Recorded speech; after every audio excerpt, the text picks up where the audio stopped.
আমি একজন খ্রিস্টান স্যার, একজন সাংবাদিক। আমরা জানতাম যে ক্রুসেডাররা যে ক্রুসেডে গিয়েছিল সেগুলো ছিল পবিত্র যুদ্ধ, কিন্তু এখন আমরা জানি যে এই ক্রুসেডগুলো কিভাবে নিরীহ মুসলমানদের উপর সন্ত্রাস চালিয়েছিল। এভাবে কি বলা যায় না যে এই ক্রুসেড থেকেই ধর্মীয় সন্ত্রাসের শুরু?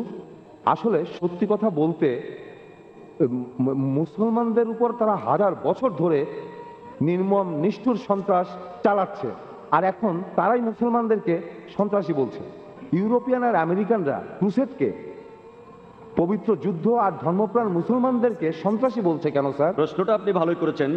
উনি একজন খ্রিস্টান, তিনি নিজেই বললেন যে উনি জানতেন ক্রুসেড হচ্ছে পবিত্র যুদ্ধ। আমি আপনাদের বলেছি মুসলমানেরা এই পবিত্র যুদ্ধকে বলেছে জিহাদ। এক এক জায়গায় এক এক নাম। আর যুদ্ধ যখন ক্রুসেড, তখন মানুষের সামনে এটাকে তুলে ধরা হচ্ছে যে এটা একটা পবিত্র যুদ্ধ। আর তিনি একজন সাংবাদিক, তারপরও তিনি স্বীকার করলেন যে এই ক্রুসেড নিরীহ মুসলমানদের উপর নির্মমভাবে সন্ত্রাস চালিয়েছে।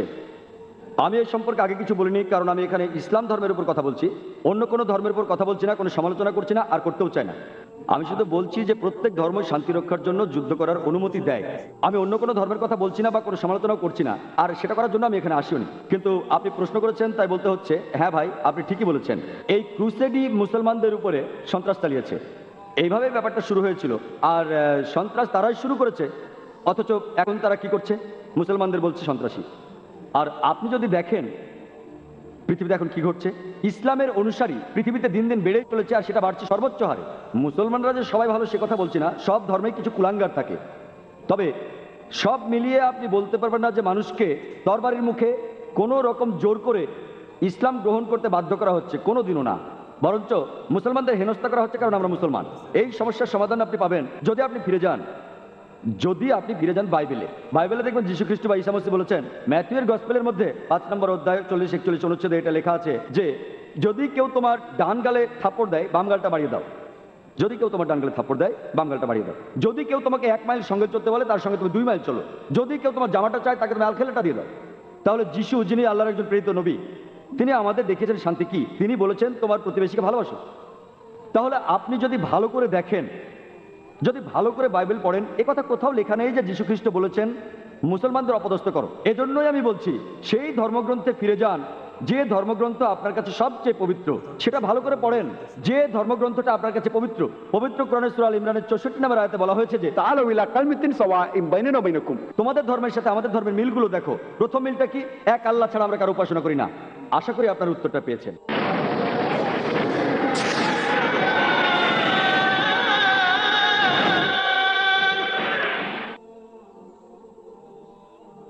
প্রশ্নটা হচ্ছে ইসলামের বিরুদ্ধে যে বইগুলো লেখা হয়েছে তা নিয়ে, যেটা অনেকে বিশ্বাস করে পুরো পৃথিবী জুড়েই যে আমাদের ধর্ম ভুল, আমাদের কোরআন ভুল, আমাদের নবীরা ভুল। আর এটা যারা বিশ্বাস করে তাদের মধ্যে অনেক খ্রিস্টান আছে যারা বাইবেল বিশ্বাস করে। বাইবেল যে নবীদের কথা বলছে, কোরআনও সে নবীদের কথা বলছে। যীশু খ্রিস্ট আমাদের নবী, মুসা আলাইহিস সালামও আমাদের নবী। তাহলে সন্ত্রাসী বলতে শুধু মুসলমানদের বোঝানো হয় কেন? বোন, আপনার প্রশ্নটা খুবই ভালো যে কোরআন আর বাইবেলে যখন এত মিল, তখন মুসলমানদের এত অপদস্থ করা হয় কেন? আমি আপনাদের আগেও বলেছি যে এই মৌলবাদী শব্দটা প্রথম ব্যবহার করা হয়েছিল প্রায় 100 বছর আগে আমেরিকার একদল খ্রিস্টানকে বোঝাতে। ওরা চার্চের বিরোধী ছিল। এই শব্দটা জন্ম হয়েছিল খ্রিস্টানদের বোঝাতে। প্রথম ইংরেজি ভাষায় ব্যবহার করা হয়েছিল খ্রিস্টানদের বোঝাতে। কিন্তু এখন যা বলেছিলাম, দাবার ছক পাল্টে গেছে। তারা এখন শব্দটা ব্যবহার করে মুসলমানদের বোঝাতে। কেন ব্যাপারটা এরকম? আমাদের সাদৃশ্যের ব্যাপারে আমি আগেও বলেছি বোন, ইসলাম ও খ্রিস্টান ধর্মের সাদৃশ্যের কথা। ইসলাম আর খ্রিস্টান ধর্মের মধ্যে অনেক সাদৃশ্য আছে কোরআন ও বাইবেলে। তাহলে আসুন আমরা সবাই মিলে অন্ততপক্ষে সাদৃশ্যগুলো মেনে চলি, আর বৈসাদৃশ্যগুলো পরে আলোচনা করা যাবে। তবে ওরা কেন এমনটা করছে? কারণ আমি আগেও বলেছি পৃথিবীতে এখন ইসলাম প্রসার ঘটছে সর্বোচ্চ হারে। ওই লোকগুলো হয়তো ভয় পাচ্ছে যে ইসলাম যেভাবে ছড়াচ্ছে, তাতে করে ওরা এখন যা করছে সেই কাজগুলো বন্ধ করতে হবে। গুড ইভিনিং স্যার, আমার নাম অসাদা জাগরা, আমি একজন আইনের ছাত্রী। প্রথমেই আমি আপনাকে ধন্যবাদ জানাই সন্ত্রাস ও ইসলামের উপর এই বক্তৃতা দেওয়ার জন্য। আমার প্রশ্ন হচ্ছে, আপনি কি মনে করেন হঠাৎ বেড়ে ওঠা সন্ত্রাসী সংগঠনগুলো সম্পর্কে, যেগুলো আসলে ইসলামিক আর তারা ইসলামের নামে যুদ্ধ করে? আর আপনি বলেছেন ইসলাম নির্দেশ দেয় যে নারী, শিশু, বৃদ্ধদের ক্ষতি করা বা হত্যা করা যাবে না, কিন্তু অনেক বোমা বিস্ফোরণ হয়েছে যেখানে নারী ও শিশুরা মারা গেছে। আপনি কি এটা সম্পর্কে কিছু বলবেন? Thank you.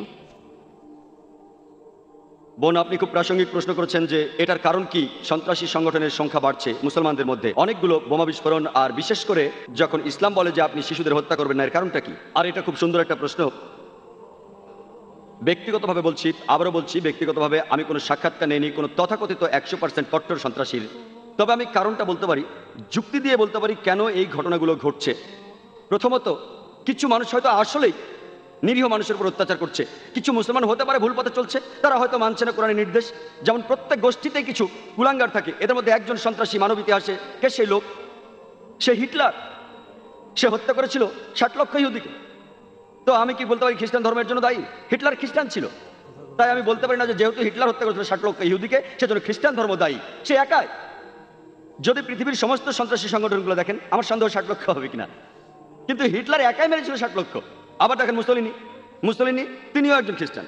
তাই যেহেতু মুসলিনি হত্যা করেছে হাজার হাজার নিরীহ মানুষ, তার অর্থ এই না যে আমি খ্রিস্টান ধর্মকে এর জন্য দায়ী করব।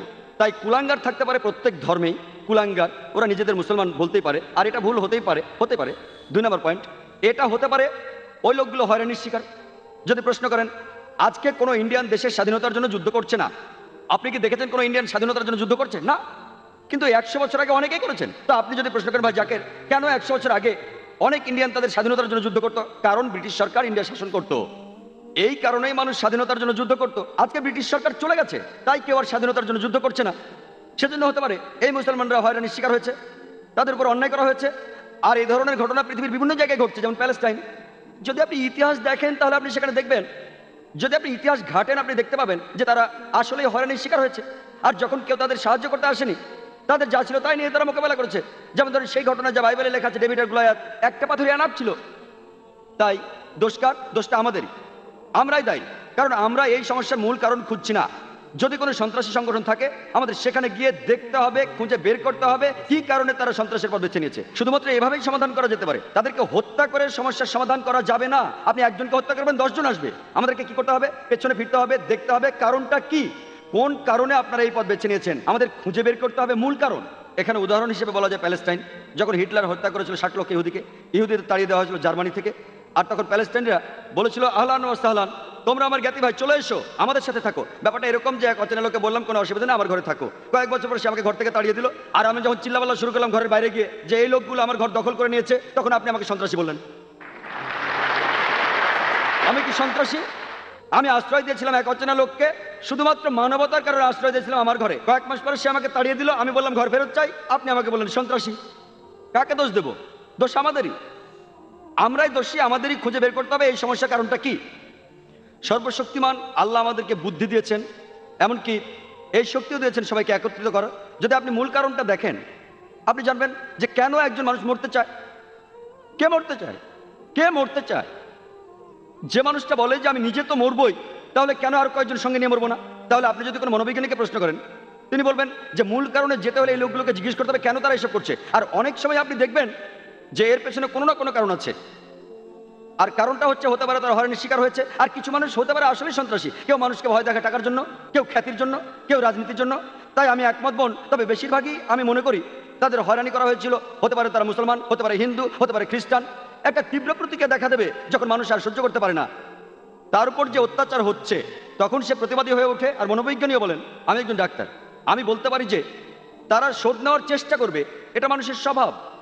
তাহলে একজন মানুষ যে একটা আঙ্গুল উঁচু করতে চায় না, কেন সে একটা বন্দুক হাতে তুলে নেবে? কেন? তাহলে আমাদের কি করতে হবে? আমাদের মূল কারণ খুঁজে বের করতে হবে আর চেষ্টা করে সমস্যার সমাধান করতে হবে। এটাই একমাত্র উপায় সবার ভালোর জন্য, যে এই সন্ত্রাস নিরীহ মানুষের উপর বন্ধ করতে হবে আর সব মানুষ যেন একসাথে থাকতে পারে এক জাতি হিসেবে।